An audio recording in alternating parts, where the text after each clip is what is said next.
Hey, Coach. Eric, what's going on? Ready to go right into it? Sure, absolutely. Yep. We can jump into it with questions. We just wrapped up practice, and so it was a pretty good practice and no real change. So we'll just jump in and let y'all go. First up, JJ. Hey, Matt, how's it going? JJ, how are you? Good. If Darnell is able to go on Sunday, how do you balance it being a playoff game versus maybe him not being 100% potentially, and essentially balancing that versus trying to push him given the magnitude of the game? Yeah, I mean, I think that you get into the whole idea of when players are able to go. I think what you try to do is stay away from being too cautious or precautionary with using them. You know, if they're able to go, they should be able to go. Now, there's a balance to making sure that you don't overdo it, but that's something that, we'll keep an eye on and just kind of get a feel for.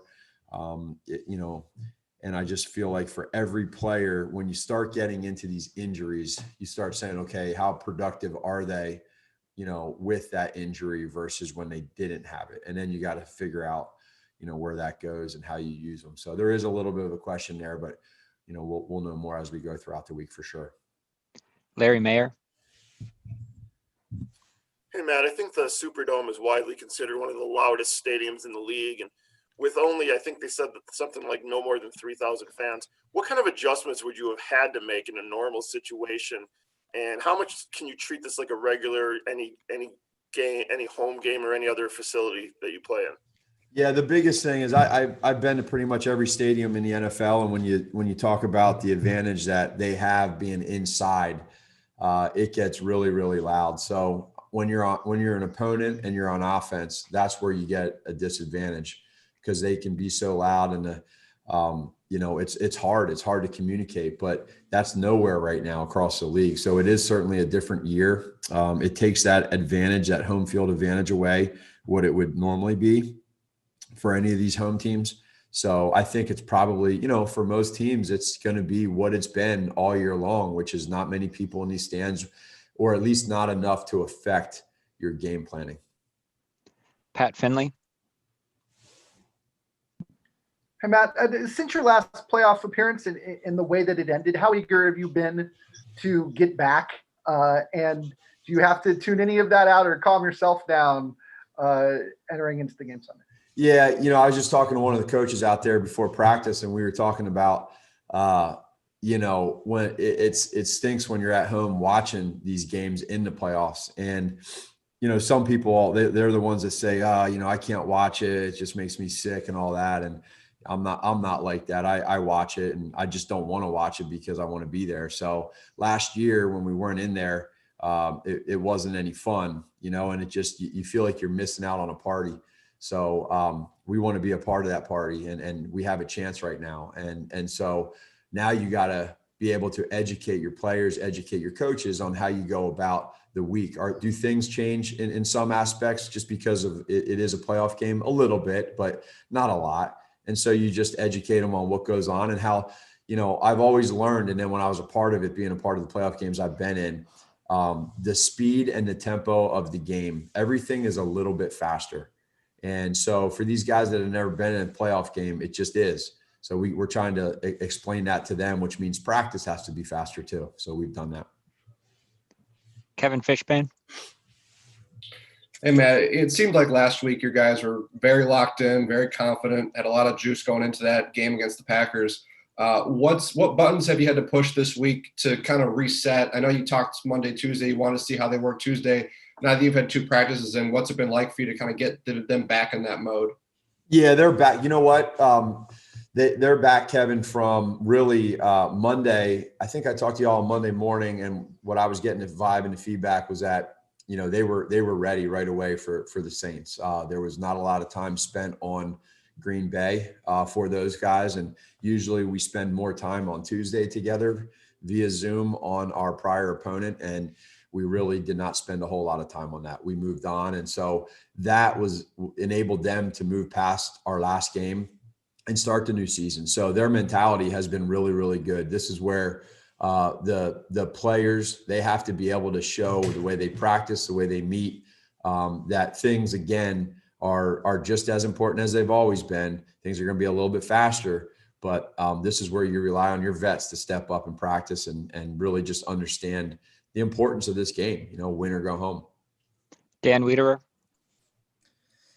Matt, given that you do watch the playoffs, I imagine you're familiar with the way the Saints have lost the last 3 Januaries. Is there a level of empathy for the very cruel ways that they've lost their game? Yeah, no, it's when you watch those games and you see the way that they have lost, like you said, I mean, it's just it's gut wrenching for them because of how hard you work to put yourselves in those positions. And here's what any way you look at this thing, it's crazy. It's unlike basketball and baseball where you have a series and you might have one bad game and all of a sudden you can recover the next game, or you might have 2 or 3 bad games and you can win 4 in a row in a 7-game series. Not in football. You're playing 3 hours and you got 65 plays to put it all on the line on one side of the ball. And so it's crazy how you can play all these months and put in all these practices and all these meetings, and it comes down to basically 3 hours. And whoever plays better in those 3 hours, you can forget the record. And so you look back at those games that they've had some tough ones, but they're always there because they're well coached and they got a great team. On a separate note, Anthony Miller had a really nice game against the Saints the first time and took advantage of some of the coverages. I'm curious what allowed that to spring open for him 10 weeks ago, and just how you feel about his season that's been kind of up and down.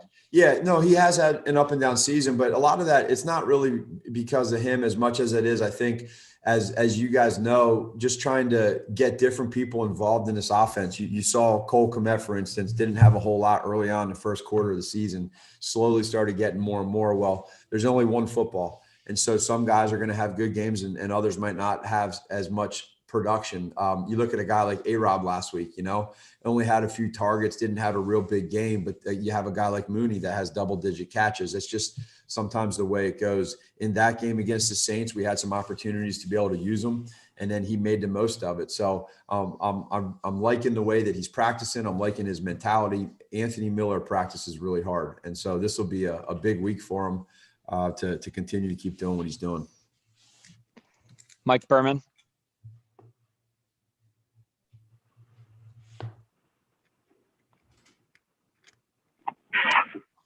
How would you characterize the challenge that the Saints offense presents, and how much better, to what level is your defense going to have to rise to give you a chance to win this weekend?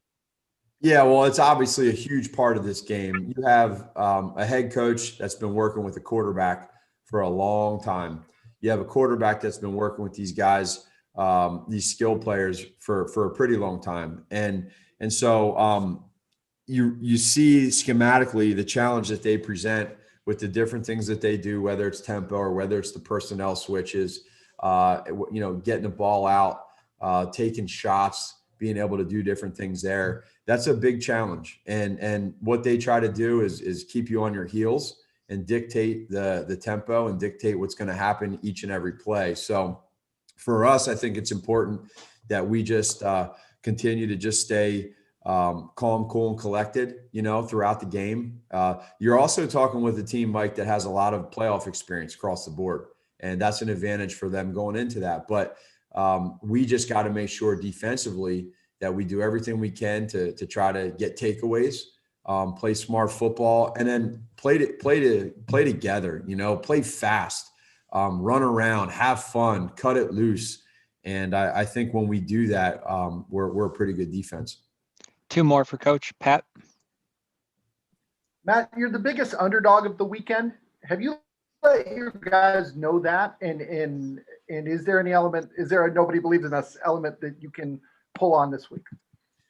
Well, I understand and know all that stuff that people look into with the underdogs and the lines and all that. But to us, at least to me and to our guys, the way we look at this is you're just talking about a belief in each other. And I think that's the only thing that we can really worry about.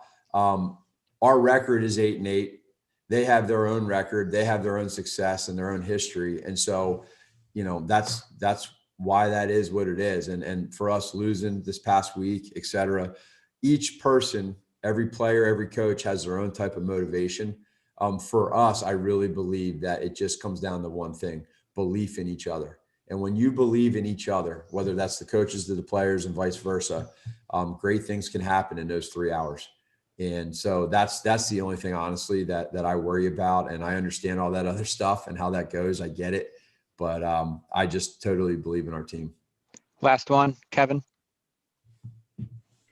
Hey, man, looking back at the last month or so, have there been a few opportunities for deep shots that when you look back at the game, you saw, okay, that was there. We were maybe a tick off or if we went there. And the follow-up to that is, did you see enough of that to give you some confidence that, hey, we've got some kind of in the barrel that we could go to if we need to? Yeah, I haven't felt that we've missed as many as prior years. There's some years where you feel like, okay, we had a couple, shots that we took where we just missed it. And now some of those too, that's equity. We talk about the equity that takes.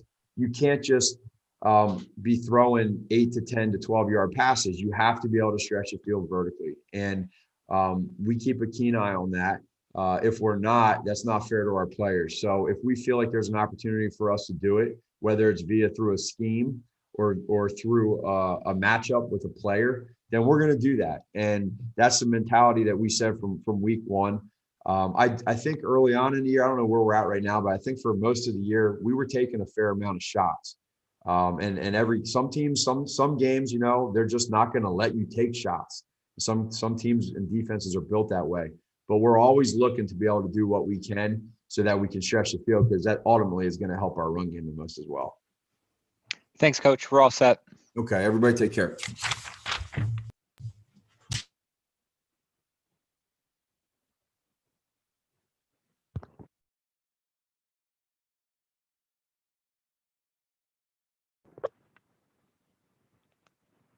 See everyone tomorrow. Have a good night.